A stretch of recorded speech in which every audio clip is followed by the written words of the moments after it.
de la jurisdicción nacional a las manos de unos órganos que hicieron posible la justicia, la reparación y la verdad que de otra manera hubiera sido muy difícil de encontrar.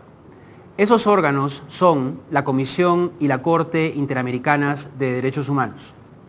Estos órganos internacionales que hoy día forman parte del sentido común de los ciudadanos colombianos y latinoamericanos, fueron establecidos después de muchos años de discusiones y debates en el marco de la Carta de la Organización de Estados Americanos y en particular cuando en 1969 la Convención Americana sobre Derechos Humanos fue firmada en San José de Costa Rica.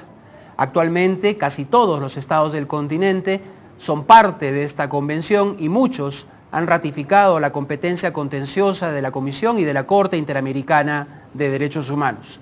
Si hoy día entendemos que las amnistías no son admisibles para violaciones a derechos humanos, si hoy día entendemos que la libertad de expresión incluye la protección de los periodistas que ejercen ese oficio, si hoy día tenemos medidas cautelares y urgentes para proteger los derechos de todos, de ustedes, cuando el Estado no cumple, es por la existencia de órganos interamericanos que han servido eficientemente durante estos años para complementar la jurisdicción de los estados.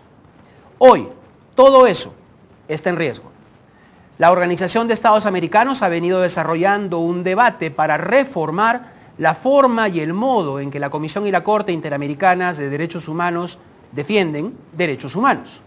Y para conversar sobre eso, tenemos a una distinguida invitada que tenemos la fortuna que se encuentre en Bogotá en estos días. Saludamos a Viviana Kristisevich, directora de CEGIL, Centro por la Justicia y el Derecho Internacional. Viviana, bienvenida al programa. Muchísimas gracias, Javier. Muchas gracias a ti por estar con nosotros. Para situar el debate, Luis Felipe Giraldo ha preparado un reportaje que incluye lo que ha pasado ayer. El presidente Hugo Chávez anunció el retiro de Venezuela de la competencia de la Corte Interamericana de Derechos Humanos. Veamos entonces en este reportaje en qué consiste la crisis de este importante sistema. Adelante con el reportaje. ¿Qué hay detrás de la reforma exigida por algunos países a la Comisión Interamericana de Derechos Humanos? El primer país que desconoce esa Corte Interamericana, Comisión Interamericana, son los Estados Unidos. Y además funciona en Washington.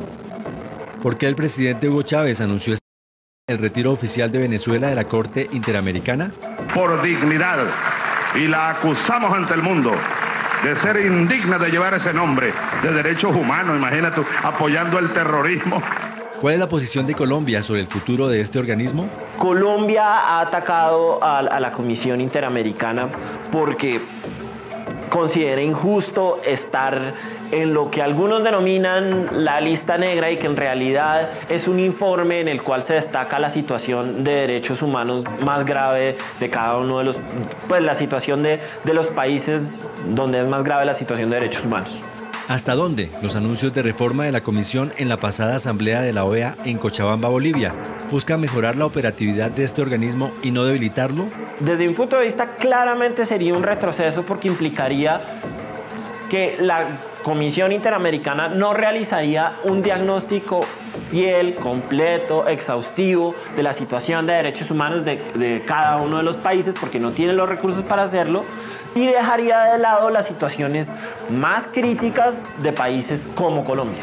¿Qué estaría en riesgo en materia de derechos humanos en el hemisferio? Está en riesgo la independencia y la autonomía de la Comisión Interamericana de Derechos Humanos. Y esto no es un asunto de carácter menor, o sea, es muy importante que esta independencia y autonomía sea respetada en este proceso. Estos y otros interrogantes rondan de un tiempo para acá a los expertos en el tema de derechos humanos. Ha sido la Comisión Interamericana porque es ella la que tiene que examinar la situación de los estados, la que ha decidido acerca de sus reformas y no son las personas no son los estados que son los examinados los que deben crear las reglas del juego. Si bien varios estados han planteado una reforma al sistema, no se sabe hasta qué punto estos ánimos de cambio serán un avance o un retroceso para la democracia en el hemisferio. Bueno, lo que está pasando es básicamente que a algunos estados les está incomodando la labor que viene ejerciendo principalmente la Comisión Interamericana de Derechos Humanos. El anuncio de retiro del presidente Chávez de la Corte Interamericana se produjo a raíz de la condena que el tribunal profirió sobre el Estado venezolano por el caso del supuesto terrorista Raúl Díaz Peña, procesado por ataques contra sedes diplomáticas. Se fue a Estados Unidos y entonces llevó su caso, ahora victimizándose, a la Corte Interamericana de Derechos Humanos. Y esta Corte Interamericana, ¿no?, de la vergüenza, acaba de pronunciarse a favor del terrorista y contra el Estado venezolano. En un principio, los abanderados de las críticas al sistema fueron Venezuela y Ecuador. Hace rato ya que hemos debido retirarnos de esa comisión. A estas críticas se sumó Brasil, que se molestó por un caso en el que pidió la suspensión de la construcción de una hidroeléctrica por afectar los derechos de los pueblos indígenas. Lo que le dijo la comisión a Brasil es: señor Brasil, usted lo que tiene que hacer es consultar a estas comunidades antes de implementar su proyecto, porque este proyecto va a tener lugar en su territorio ancestral. También Colombia ha expresado su apoyo a estas reformas, luego del caso de la matanza de Mapiripán. Con las obligaciones de los estados, las amnistías en casos de graves violaciones de derechos humanos, casos como de tortura. En ese tipo de casos, el Estado tiene la obligación de investigar penalmente y no puede perdonar a los responsables bajo ninguna circunstancia. Las organizaciones de derechos humanos reconocen la importancia histórica de la Comisión Interamericana, como durante el periodo de las dictaduras en América Latina. La Comisión Interamericana de Derechos Humanos jugó un rol fundamental en la denuncia de las atrocidades que se cometieron en las dictaduras de Argentina, Chile y Brasil. A pesar de las críticas, lo cierto es que desde 1980 este sistema ha servido como pilar fundamental para resguardar las violaciones a los derechos humanos en todos los países de la región. A través de la realización de informes y de la realización de visitas a los países, ella pudo constatar cómo estaban ocurriendo violaciones masivas a los derechos humanos, desapariciones forzadas, ejecuciones, torturas contra disidentes políticos y contra un gran número de personas. Asimismo, la jurisprudencia de la Corte ha afirmado principios tales como la prohibición de las amnistías para graves violaciones, la libertad de expresión, la restricción de la justicia militar y otros abusos cometidos en múltiples países. Fue el primer órgano de carácter oficial que empezó a contar de manera cierta lo que sucedía con los grupos paramilitares en Colombia. Sobre las anunciadas reformas, José Miguel Vivanco, director de Human Rights Watch para las Américas, afirmó recientemente que la Organización de Estados Americanos está pasando por el que podría ser su peor momento. Lo lamentable es que el legado de José Miguel Insulza como cabeza de la organización creo que va a ser simplemente un certificado de función a lo más importante, a lo más eficaz y de mayor prestigio con lo que contaba la Organización de Estados Americanos, me refiero a la Comisión Interamericana y al Sistema de Protección Regional. Además sugirió que se podría llegar a pensar en la desaparición total de la organización, pues sus opositores, quienes piden una modificación inmediata del sistema, cada vez son más y más fuertes. Lamentablemente yo creo que es un triunfo, es una gran victoria para el movimiento del ALBA, para Chávez, especialmente para Correa, que ha sido muy persistente en su lucha contra la libertad de expresión. Para las organizaciones no gubernamentales defensoras de derechos humanos, de concretarse las reformas, los ciudadanos de todo el hemisferio perderían un valioso instrumento para proteger sus derechos. Esta es una emisión extraordinaria de su programa ¿Cómo va la paz? Y lo es, porque las circunstancias son extraordinarias. El Sistema Interamericano de Derechos Humanos, que ha servido de manera fundamental para levantar los estándares de protección de los derechos de todos, está en peligro y la crisis es muy seria. Para conversar sobre eso, como lo anunciamos, estamos con Viviana Kristisevich, directora del Centro por la Justicia y el Derecho Internacional CEGIL, organización no gubernamental que tiene su sede en Washington y que ha venido trabajando en los últimos años en precisamente el fortalecimiento del sistema interamericano, litigando ante él, haciendo propuestas para mejorarlo y ahora, Viviana, defendiéndolo frente a un ataque que parece bastante concertado. ¿Cuál es la relevancia del sistema interamericano de derechos humanos y por qué nos debe preocupar lo que está pasando? Mire, el Sistema Interamericano de Derechos Humanos fue creado para señalar los problemas más graves de derechos humanos de la región y para ayudar a los distintos países del continente a avanzar en una agenda de protección de derechos, de democracia, de justicia social. El sistema interamericano ha sido fundamental, tanto la Comisión Interamericana como la Corte Interamericana, en algunos de los cambios más fundamentales en los estados de derecho de la región para profundizar los compromisos democráticos. Por ejemplo, en Chile se cambió la Constitución para prohibir la censura previa a partir de una sentencia de la Corte Interamericana. En Perú, como usted sabe muy bien, a partir del caso Barrios Altos y Cantuta, se generó una jurisprudencia sobre amnistías que fue fundamental no solo para los procesos de verdad y justicia sobre graves violaciones de derechos humanos en Perú, sino para el resto de la región. En Brasil, la Comisión Interamericana fue fundamental para que se dicte la ley de violencia contra las mujeres a partir del caso María da Peña. Ha habido avances importantísimos en la protección de derechos de los pueblos indígenas, de derechos de las mujeres, de derechos de los niños. El sistema interamericano ha sido un arma importante en la defensa de la democracia también.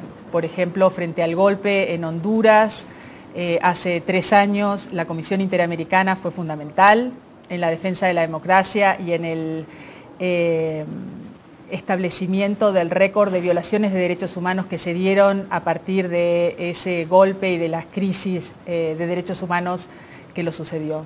¿Y qué está pasando ahora, Viviana? ¿Por qué los estados, parece que casi todos, quieren limitar las funciones?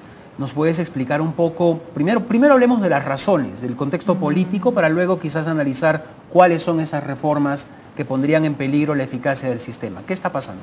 Sí, muchos estados de nuestra región, tanto de la izquierda como de la derecha, consideran que el sistema interamericano es un sistema incómodo. Es un sistema que ha perjudicado la manera de manejar la agenda política local de varios gobiernos de la región.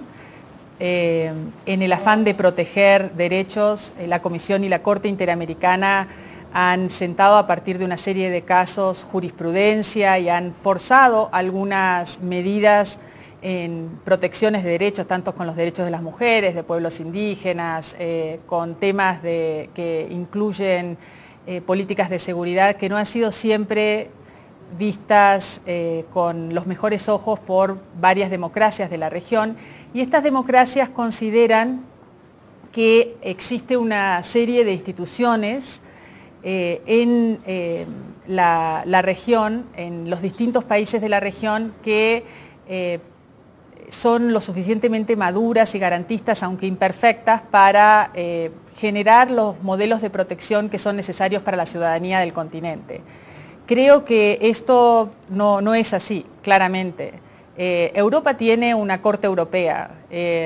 Existen democracias tan consolidadas como las nuestras que han avanzado enormemente en la protección de derechos. Igual existen problemas, a veces problemas endémicos como la discriminación, como el maltrato a inmigrantes, como violaciones a las garantías del debido proceso en distintas regiones del mundo. Y nuestra región no está exenta y nuestras democracias no están exentas de esos problemas. El sistema interamericano provee un recurso último de justicia, pero también provee una herramienta para tratar algunos de los problemas endémicos que tiene nuestra región. Y como usted sabe, el tema de violencia sigue siendo un problema enorme de las Américas. La desigualdad nos caracteriza como continente. Sigue habiendo problemas de exclusión muy serios. Y una serie de presidentas, de presidentes, de cancilleres en nuestra región han tenido posiciones muy firmes en contra del sistema interamericano. Y en parte esa coyuntura de países de izquierda y de derecha, digamos, distintas calidades de democracia que han atacado el sistema interamericano en un consenso que perjudica el sistema de protección, es el diferencial que tiene esta encrucijada, esta coyuntura. Esta coyuntura además, digamos, no sorprende que el presidente Chávez ayer haya anunciado lo que ya había anunciado hacía un año, ¿no? Incluso le encargó a un Consejo de Estado, que no sé si se formó o no, que estudiara la manera en que Venezuela debía salirse. No sorprende eso, no sorprendería tampoco que otros países, qué sé yo, como Nicaragua, o países que tienen problemas serios de democracia, quieran salirse del sistema. Pero sorprende la actitud de la presidenta Dilma Rousseff y sorprende las palabras del canciller argentino, que yo le escuchaba decir que ahora todos los países son democráticos y que el sistema interamericano no puede juzgarnos como juzgaba las dictaduras y por eso hay que cambiar el sistema. Esta coincidencia, digamos, de aquellos que uno esperaría ver apoyando el sistema, ¿a qué se debe? Creo que se debe a una lectura muy corta de lo que significa la institucionalidad democrática. Creo que cuando el presidente Chávez plantea que la Corte Interamericana defiende el terrorismo cuando salvaguarda los derechos del señor Díaz, no comprende que el alcance de la sentencia de la Corte Interamericana, que está restringido exclusivamente a las condiciones de detención del señor Díaz. No tiene nada que ver con el debido proceso o otros aspectos del tratamiento de ese señor. Y los sistemas de justicia a nivel nacional e internacional son contramayoritarios. A veces protegen a personas que no son las personas más populares. Exacto. Y de eso se trata el Estado de Derecho, de garantizarnos derechos a todos, a los que nos gustan, a los que no nos gustan. El problema de condiciones de detención de Venezuela es un problema archisabido por todos los venezolanos y las venezolanas y no debería sorprenderle al presidente Chávez que en un proceso respecto a una persona que estuvo detenida haya una crítica de la Corte Interamericana sobre ese tema, porque la Corte Interamericana y muchas organizaciones y autoridades a nivel nacional han reconocido el problema de las cárceles en Venezuela. Pasemos, para ilustración de los televidentes, a analizar cuáles son esas reformas que están en discusión y que debilitarían al sistema interamericano. Bueno, una de las principales reformas tiene que ver con la Relatoría de Libertad de Expresión. La Relatoría de Libertad de Expresión es una relatoría especial, autónoma, de la Comisión Interamericana, que fue creada por una orden presidencial.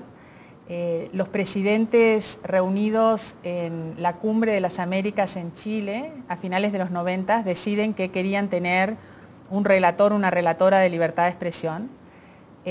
Esa relatoría ha estado trabajando de manera constante, denunciando algunos de los problemas más graves de libertad de expresión y acceso a la información en el continente, y ha generado mucho malestar entre algunas autoridades, funcionarios, y ha habido muchos anticuerpos contra la relatoría por el trabajo que ha desempeñado. ¿Y qué dice la reforma sobre la relatoría? La reforma plantea que la relatoría tendría que tener un sistema de emisión del informe de la relatoría que limitaría la capacidad de la relatoría de hacer el monitoreo de la situación de libertad de expresión en los diferentes países de la región y le daría menos posibilidades de desarrollar estándares a la relatoría. También se plantean algunas medidas de carácter financiero que podrían ahogar económicamente a la relatoría. Entonces, sin necesariamente quitarle facultades, ahogarla porque no tendría los recursos para funcionar. Es quitarle los dientes, dicho en sencillo. Sí, y respecto a la Comisión Interamericana también muchos de los países quieren, y el consenso de un grupo importante de los países es que la Comisión no debería dedicarse a proteger personas a través de casos, sino a hacer seminarios, capacitaciones, actividades que en este momento están desarrollando de manera muy eficiente otro tipo de instituciones, como universidades, centros de estudios, organizaciones no gubernamentales, agencias de Naciones Unidas. Entonces ahí también hay un balance entre las tareas de la Comisión Interamericana, aquellas que le son propias y únicas, ¿no?, que solo la Comisión Interamericana o la Corte Interamericana pueden desarrollar, y otras tareas que pueden desarrollar otro tipo de agencias internacionales o instituciones a nivel nacional. Luego hay una discusión sobre medidas cautelares que son unas órdenes de protección frente a violaciones inminentes, urgentes de derechos por parte de las personas. En general se dan medidas cautelares, la Comisión Interamericana y la Corte Interamericana dan medidas cautelares o provisionales, como se llama a nivel de la Corte, frente a amenazas, hostigamientos, frente a la posibilidad de que ejecuten a una persona que está condenada a muerte, por ejemplo, pero también para la protección de otros derechos. Por ejemplo, estamos litigando en SEGIL, la organización que represento, que es una organización de carácter regional, un caso en contra del Estado paraguayo por una custodia de un niño que había sido adoptado ilegalmente. Ese niño, LM, tuvo medidas provisionales de la Corte y pudo ser devuelto a su familia. Y hay una discusión acerca de cuál debería ser el alcance de las medidas cautelares, cómo debería ser el proceso, y muchos de los estados no quieren que haya medidas cautelares para otros tipos de derechos que no sean la protección de la integridad y la vida, y quieren generar unos mecanismos de emisión de las medidas cautelares que nosotros consideramos que van a ser tan engorrosos y tan dificultosos y van a tener un estándar de prueba tan alto que van a hacer que las medidas cautelares en la práctica desaparezcan. En este momento la Comisión concede solo el 8% de las medidas cautelares que son solicitadas, pero con el procedimiento planteado por un grupo de estados, un procedimiento renovado, yo creo que estaríamos mirando un número sustancialmente menor de medidas cautelares que podrían ser emitidas por la Comisión Interamericana. Las situaciones graves no tendrían entonces acogida en el sistema con estas reformas. Entiendo además que los estados no quieren o quieren poner límites a la Comisión cuando se menciona a países en particular en los informes anuales. Sí. ¿Qué dice la propuesta sobre esto? La propuesta de los estados plantea que se elimine el llamado capítulo cuarto del informe anual de la Comisión Interamericana. Como planteaba el doctor Mejía, el capítulo cuarto es visto como una lista negra de aquellos países que tienen las situaciones más graves de violaciones de derechos humanos en el continente. Esa lista de países varía de año a año, pero a través de ese mecanismo y de otros mecanismos la Comisión monitorea y prioriza aquellas circunstancias que por distintas razones considera de mayor entidad o gravedad en la región. Nosotros creemos que sobre este tema algo que es crucial es entender que en un mundo de recursos escasos, la Comisión Interamericana tiene el deber ético de priorizar y de seleccionar qué temas va a tratar y qué temas no va a tratar. No va a poder tratar por igual el conjunto de los temas y priorizar y seleccionar algunos países o algunas situaciones para un monitoreo específico es una medida más que razonable. Mire, estuve revisando los números del presupuesto de la Defensoría del Pueblo en Colombia, que son 131 millones de dólares de presupuesto anual. ¿Sabe cuál es el presupuesto de la Comisión Interamericana anual?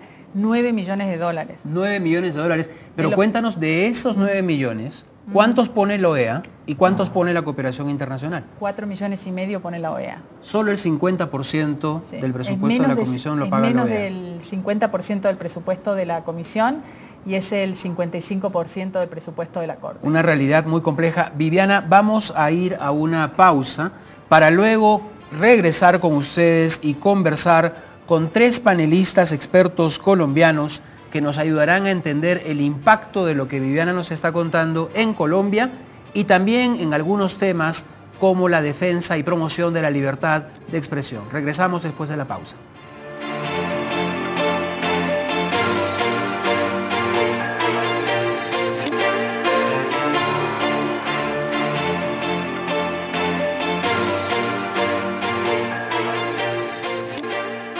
Logramos reunir un equipo de primera línea. Antonio Caballero, el analista. María Elvira Samper, la pregunta. Laura Gil, la internacionalista. León Valencia, el investigador. Antonio Albiñana, la experiencia. Javier Ciurliza, la paz y la guerra.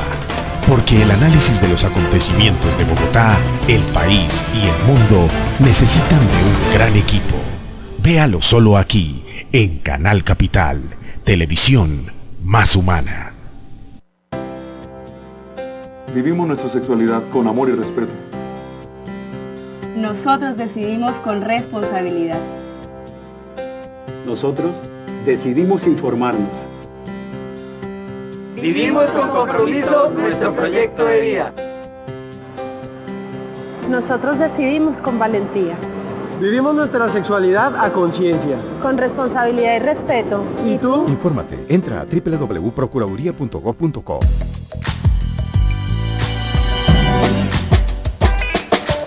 ¿Quién dijo que el sexo es malo?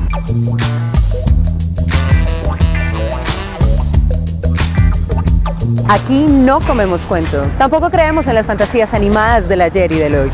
Esto es Sexo sin Censura. El exceso de tabúes es perjudicial para la salud. Evite el consumo de ideas indemostrables. Artículo 4 de Sexo sin Censura. Sexo sin Censura. Miércoles 10:30 de la noche.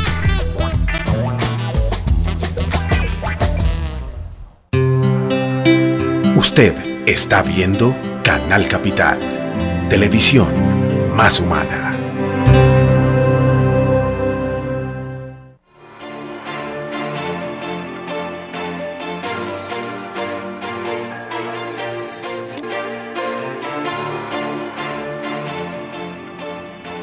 Seguimos con esta emisión extraordinaria del programa Cómo va la paz, analizando un tema también extraordinario y urgente, el intento de reforma del sistema interamericano de derechos humanos, que como nos lo explicó en el primer bloque Viviana Kristisevich de CEGIL, implica una serie de limitaciones muy fuertes a la eficacia de un sistema que ha sido durante todos estos años, me atrevería a decir, lo mejor que la OEA puede mostrar. Quisiera presentar a los invitados que tenemos para completar esta mesa. En primer lugar, saludar a Andrés Morales. Andrés es abogado y periodista y director de la Fundación para la Libertad de Prensa, la FLIP. Bienvenido, Andrés, al programa. Buenas noches. Gracias. Muchas gracias.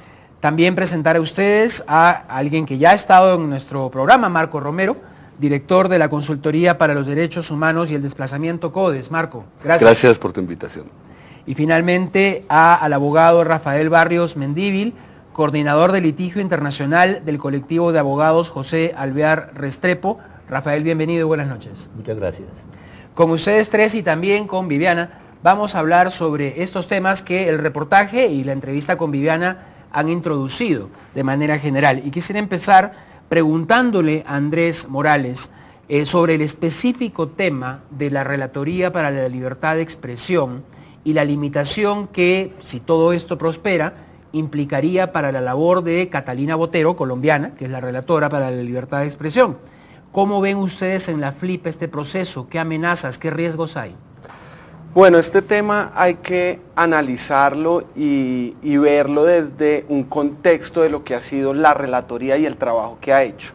Lo primero es recordar que todo esto nace por una molestia que sale de Ecuador por una serie de declaraciones que hace la relatoría por el famoso caso de la demanda que impone el presidente Correa al diario El Universo y que finalmente gana.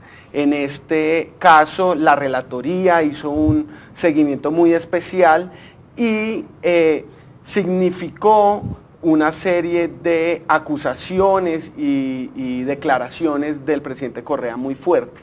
Hay que recordar que en años anteriores Ecuador, a través del mandato de Correa, también había tenido unas posiciones bastante restrictivas a la libertad de expresión. De hecho, propuso un referendo para crear una comisión que vigilara contenidos periodísticos. En fin, ha tenido unas posiciones bastante desafortunadas contra la libertad de expresión.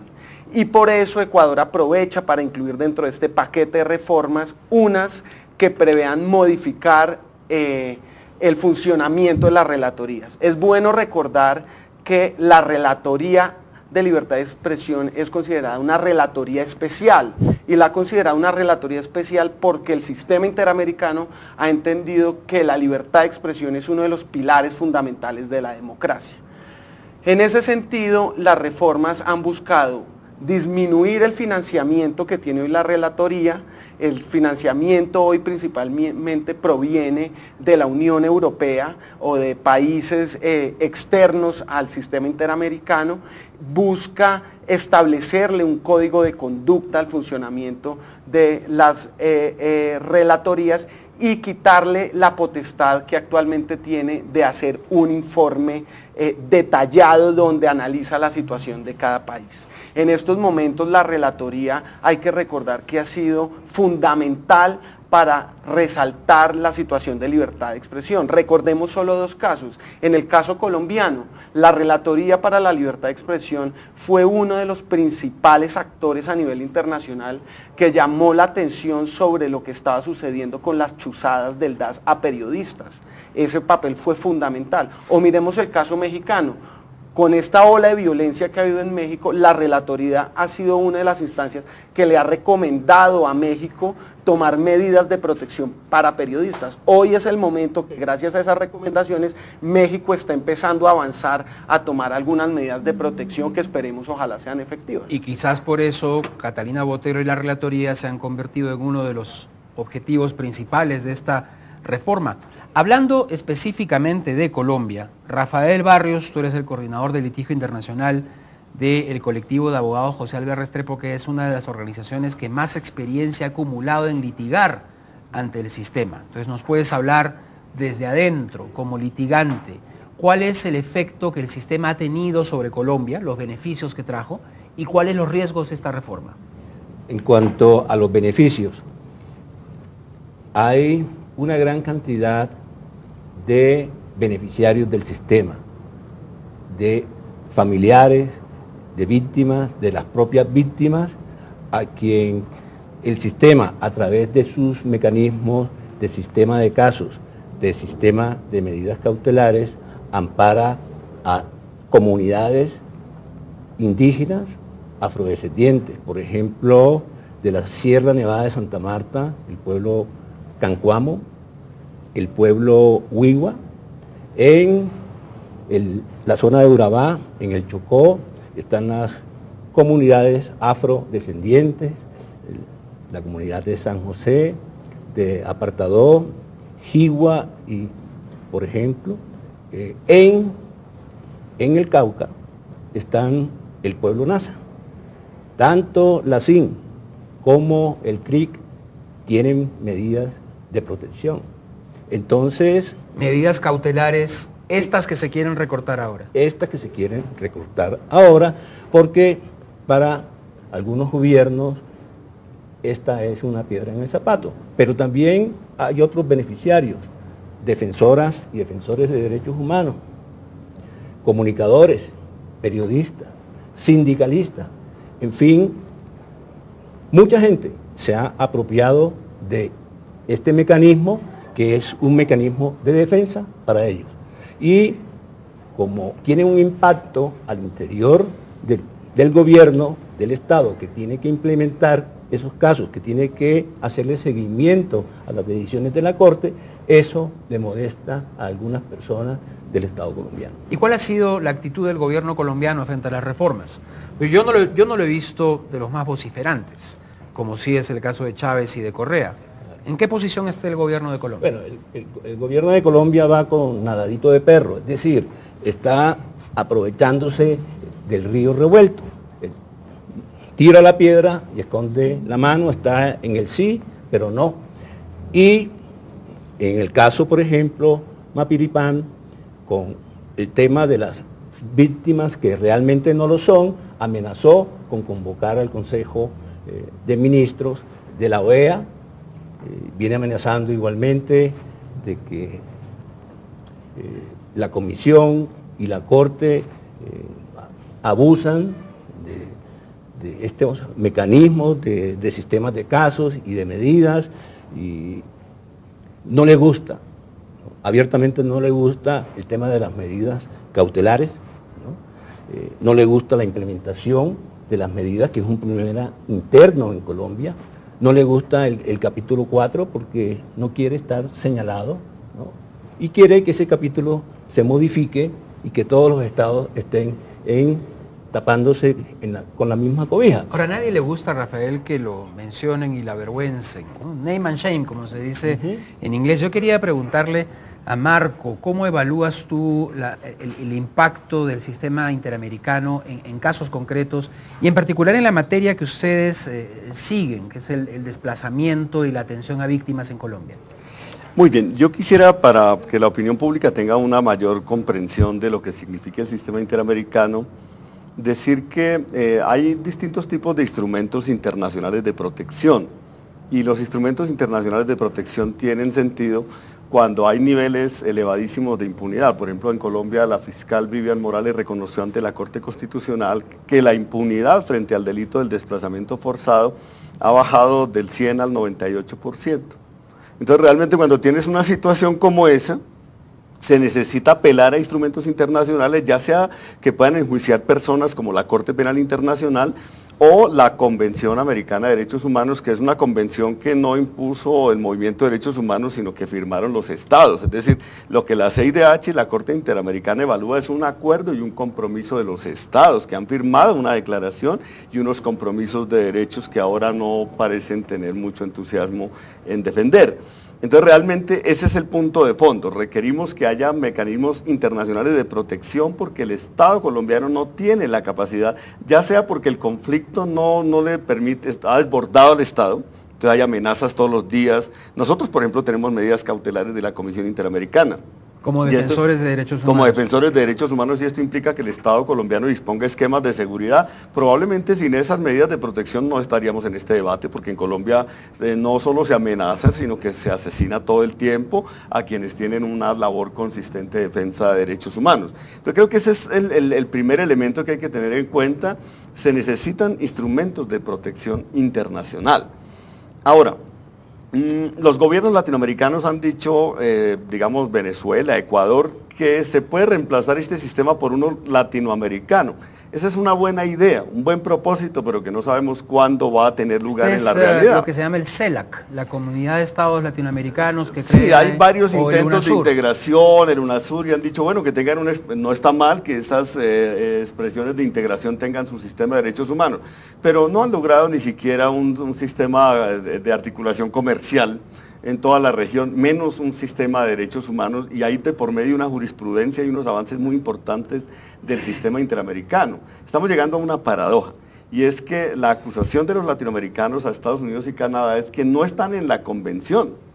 La crítica de que ellos financian la Comisión Interamericana es una crítica un poco absurda porque nada prohíbe que los latinoamericanos financien la comisión, y la paradoja es que ahora hay más gobiernos que son, digamos, un signo distinto a los Estados Unidos y que podrían tener una influencia sobre la OEA cada vez mayor para evitar lo que siempre se ha dicho desde los años 60, que la OEA era el Ministerio de Colonias de los Estados Unidos. Entonces realmente hoy que hay más influencias se podría fortalecer el sistema y tener un sistema de protección como este, porque la paradoja grande es que ahora vamos a tener un escenario en el cual la convención está suscrita por todos los estados de la región, menos Estados Unidos, menos Canadá y menos Venezuela. Entonces, por distintos signos extremos, se van a crear un grupo de los excluidos o de los que no aceptan la convención. Yo quisiera, Marco, señores, si me permiten volver con Viviana, para hacerle una pregunta más general. Una de las críticas al sistema, además de las que han sido señaladas, es que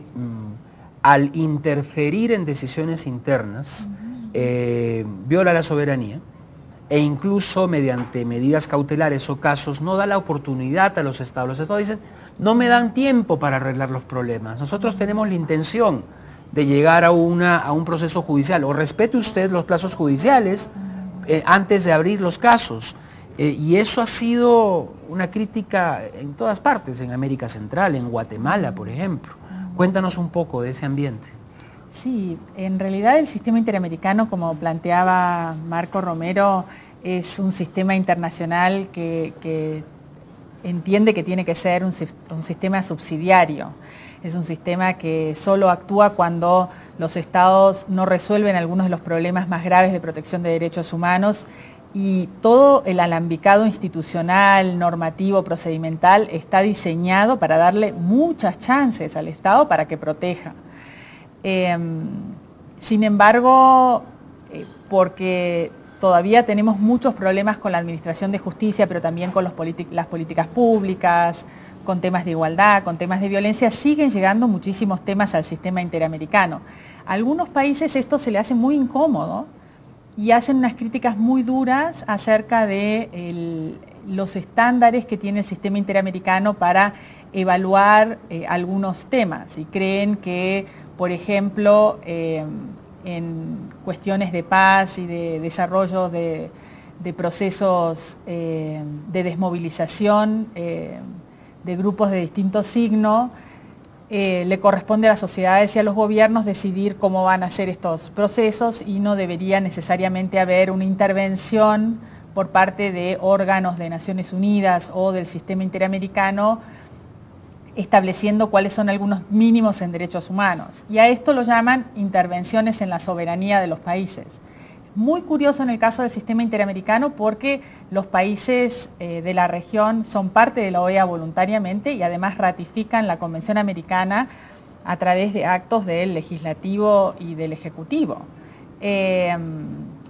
Y además son ellos quienes nombran a los jueces y a los comisionados. Acá la sociedad civil, las víctimas, los usuarios, tenemos muy poco que decir o nada en el procedimiento de selección de jueces y comisionados. Son órganos creados por los estados, para los estados, en el sentido generoso por parte de los estados de derecho y las democracias de generar recursos últimos de protección a los derechos de la ciudadanía. Y entonces la idea, como Marco lo planteaba, es en lugar de patear el tablero o llevarse la pelota, como dicen los niños, es jugarle al sistema, apostarlo, ¿no?, y luchar dentro de él. Yo quería volver a Andrés sobre el tema de libertad de expresión. Yo le comentaba a Viviana en el primer bloque, uno de los argumentos para la reforma es que algunos gobiernos dicen, ya estamos en democracia, el sistema interamericano fue creado para dictaduras, ¿por qué nos aplican las mismas reglas? ¿Por qué son tan duros con nosotros si tenemos libertad de expresión, tenemos división de poderes, elecciones periódicas? ¿Qué tan cierto es que la libertad de expresión está garantizada en la región y entonces no se necesita un órgano internacional que se meta? Digamos, ese análisis es muy superficial. Quienes sostienen esa posición, digamos, no están haciendo un análisis mucho más complejo de la situación de libertad de expresión en América Latina. Si uno mira el panorama como está, encuentra básicamente dos bloques. Uno, una situación de violencia y sistemática agresión contra periodistas, donde por supuesto el caso de México y Honduras marcan una pauta muy grande, y países como Colombia, como Brasil, donde todavía tenemos unos síntomas de violencia muy altos contra los reporteros. Y por otro lado están aquellos estados donde buscan tener una injerencia muy alta y una presión muy alta sobre aquellos medios de comunicación o aquellas expresiones que son disidentes a los regímenes. Por supuesto, quienes lideran esto pues están encabezados por Ecuador, por Venezuela, incluso por Bolivia en ciertos momentos, o casos puntuales que se han dado en Argentina, donde son los gobiernos muy susceptibles a las críticas que se hacen. Esto por supuesto demuestra que desafortunadamente en América Latina, en los países que hacemos parte del sistema interamericano, si bien hay democracias digamos en el sentido constitucional, pues desafortunadamente hay unos componentes de fondo que están todavía muy débiles. Rafael, ¿cuáles son los casos más importantes que tiene Colombia en la agenda ante la Corte Interamericana, y cómo ves tú el futuro en el litigio en esos casos?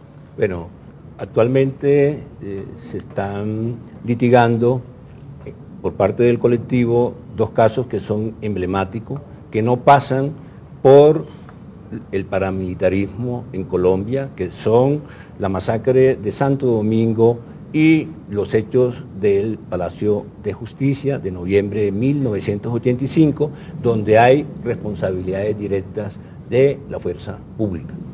Esos casos, pues, no solo van a jalonar la jurisprudencia de la Corte en temas como conflicto armado interno, derecho humanitario, que tiene un ingrediente alto, el caso de Santo Domingo, pero también las graves violaciones de derechos humanos que se dieron en los hechos del Palacio de Justicia sobre un magistrado del Consejo de Estado, sobre varias personas, estudiantes, profesionales del derecho que fueron torturadas y que sobrevivieron a esos hechos, pero también el caso de los 12 desaparecidos del Palacio de Justicia.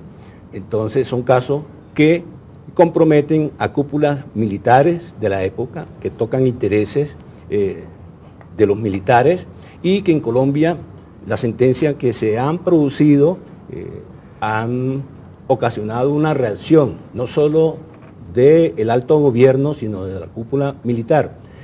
En la última sentencia del Tribunal Superior de Bogotá, el presidente actual le pidió en primer lugar excusas a los violadores, a los victimarios, al presidente Belisario Betancur y al ejército colombiano. Pero además el comandante del ejército dijo que el coronel Luis Alfonso Plaza Vega es un héroe de la República. Entonces, la pregunta que tenemos es, cuando salga la sentencia de la Corte Interamericana de Derechos Humanos, ¿el actual gobierno la va a desconocer? Ahora, hay algunos casos evidentemente que molestan a los estados más que otros casos. Tú has mencionado Palacio de Justicia, que es considerado por muchos militares, y aquí tuvimos algunos de ellos una cuestión de honor. Está el caso del operativo Chavín de Huántar, la toma y la retoma de la Embajada de Japón en el Perú, en donde la Fuerza Armada Peruana también considera que es una cuestión de honor. Y tengo que preguntarte, Rafael, porque es un tema que ha estado en los titulares de los medios por el caso Mapiripán, en donde el Estado ha señalado que eso es un ejemplo de los errores que se cometen en el sistema porque se descubren falsas víctimas. Brevemente, para ilustración del público, cuéntanos el argumento del colectivo respecto a ese caso, lo más breve que puedas, por favor. El caso Mapiripán presentó en octubre del año pasado una situación que el gobierno ventiló mediáticamente sobre el problema de víctimas que no lo eran y infló el problema. Es cierto que en el caso de la señora Mariela Contreras se presentó ese fenómeno.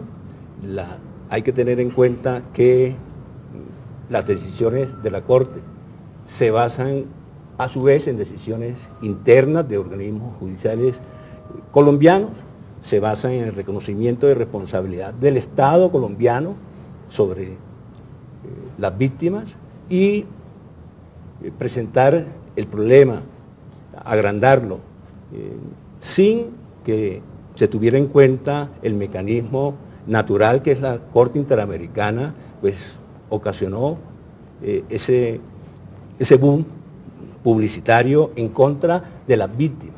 Lo que pretendía el Estado colombiano era debilitar igualmente el sistema interamericano, tratar de presentar la imagen que al sistema se le pueden meter goles, etcétera, etcétera.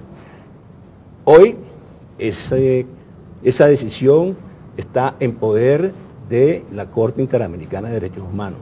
En la audiencia y en los escritos posteriores, el Estado colombiano no presentó pruebas de el número, el universo de falsas víctimas que había presentado a través de los medios, y es solo la familia Contreras la que está en esa situación, y el colectivo de abogados ya devolvió los dineros que le correspondieron por ese litigio a la Contraloría General de la República. Gracias, Rafael. Yo quería hacerte una pregunta más política, Marco. Ciertamente los gobiernos no solamente tienen miedo de lo que ya la Corte examinó, sino de lo que puede examinar, ¿no? Incluso los proyectos de ley que se discuten, como por ejemplo la Ley Marco para la Paz, que se discute ahora en Colombia, también eventualmente llegará de alguna manera a conocimiento del sistema interamericano, luego de la Corte Constitucional.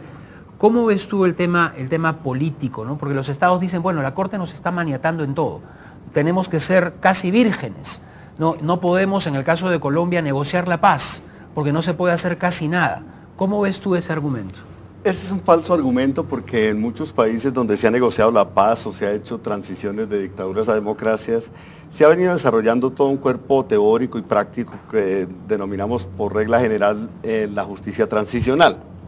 que es una especie de justicia que modula las consecuencias penales en función de asegurar la verdad y la reparación.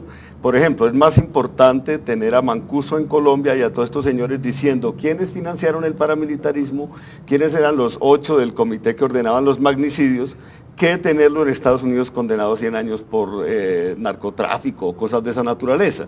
Entonces, yo creo que la justicia transicional permite articular tanto móviles de paz, de convivencia, porque nadie se va a desmovilizar si simplemente le ofrecen una cárcel, a menos que esté derrotado, pero por otro lado hay que buscar que los derechos de las víctimas no se sacrifiquen y que no haya autoamnistías. Entonces yo creo que tanto Corte Penal como otros instrumentos como Sistema Interamericano, en cierto modo son un blindaje para que no haya simplemente autoamnistías y que se fortalezca un cuerpo de derechos de las víctimas. Pero quisiera mencionar otro caso.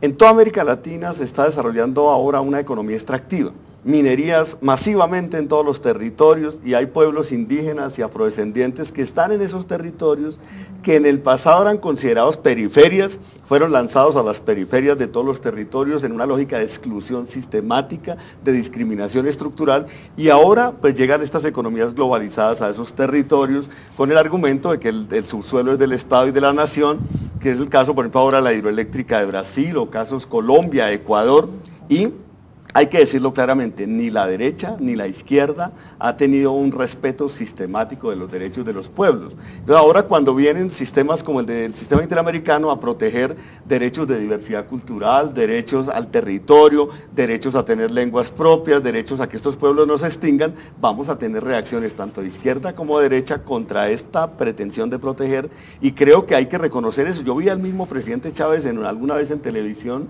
en una cumbre del ALBA, reconociendo que ni la izquierda ni la derecha habían tenido una política para proteger los pueblos que siguen siendo tratados en muchas cosas como en la época de la colonia y frente a los cuales hay que tener instrumentos de protección. Viviana, la Asamblea General de la OEA en Cochabamba, corrígeme si me equivoco, lo que ha dicho es vamos a examinar esto en una Asamblea General extraordinaria. Pero explícanos un poquito más, estas reformas parece que tienen ya mucho consenso, ¿estamos ya camino a una fatalidad? ¿El sistema se va a debilitar necesariamente o hay todavía esperanza? ¿Cuál es? Mira, yo creo que estamos en una encrucijada muy importante que puede significar, como decía José Miguel Vivanco, un certificado de función para el sistema interamericano, porque lo que pasó efectivamente en Cochabamba fue que los estados no dijeron, bueno, vamos a seguir examinando estos temas, sino frente a un consenso que era muy complicado y que nosotros consideramos detrimental para los derechos humanos, que implicaba cercenamiento a las relatorías, a las medidas cautelares, al capítulo 4, a las facultades de protección de la Comisión, a la promoción en derechos humanos de la Comisión, los estados le dicen a la Comisión Interamericana que va a tener que implementar esas medidas, que no va a poder decidir autónomamente seguir el paso de protección de los derechos humanos que le traza la Convención Americana en el margen de libertad que le dan los instrumentos fundamentales del sistema interamericano.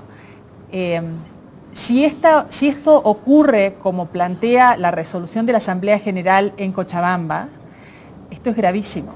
Esto implicaría que los estados estarían poniendo una presión indebida sobre la Comisión Interamericana para que modifique sustancialmente sus reglamentos, o los mismos estados realizarían una serie de modificaciones al estatuto de la propia Comisión Interamericana para garantizar que la Comisión Interamericana lleve adelante esas reformas que limitarían enormemente la Comisión Interamericana. La Comisión Interamericana no desaparecería, pero sería algo totalmente diferente de lo que conocemos. Tendríamos a la Comisión dando cursos a jueces, asesoría a gobiernos, publicaciones, ¿no? Pero no haciendo lo que tienen que hacer en este continente, que es asumir casos, llevarlos a la Corte y señalar a los estados que no están haciendo bien las cosas. Sí, efectivamente creo que ese es el mayor riesgo.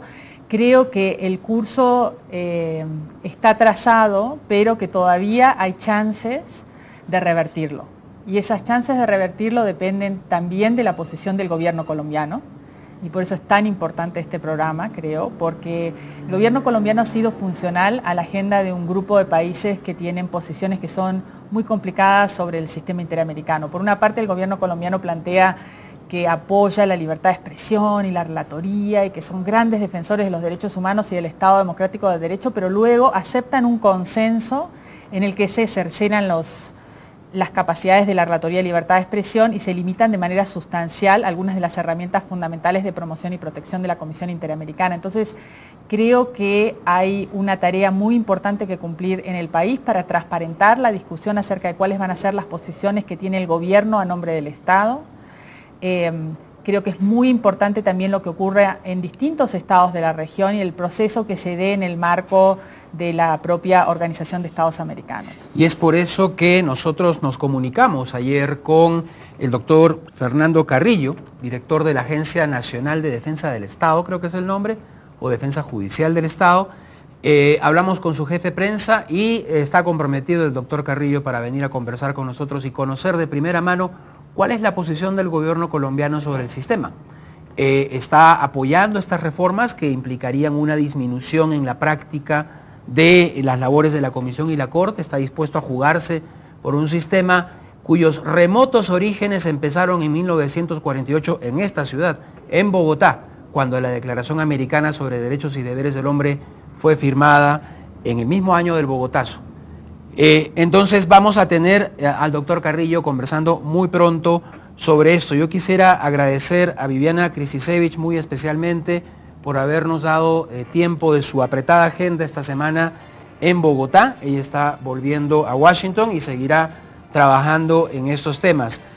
A Marco Romero, a Andrés Morales, a Rafael Barrios, muchísimas gracias por acompañarnos. Señores, el mensaje es claro, el sistema interamericano no es una entelequia abstracta, no es un tema de juristas, es un tema que nos concierne a todos. Infórmense, entérense, preocúpense, porque lo que viene a fin de año no es bueno. Esperemos que podamos dar mejores noticias más adelante. Y con nosotros el próximo miércoles en nuestro programa regular abordaremos el tema del reclutamiento de niños, el drama de los niños soldados en Colombia. Hasta el próximo miércoles en Cómo va la Paz en Canal Capital a las 8:30 de la noche. Con todos ustedes, muy buenas noches.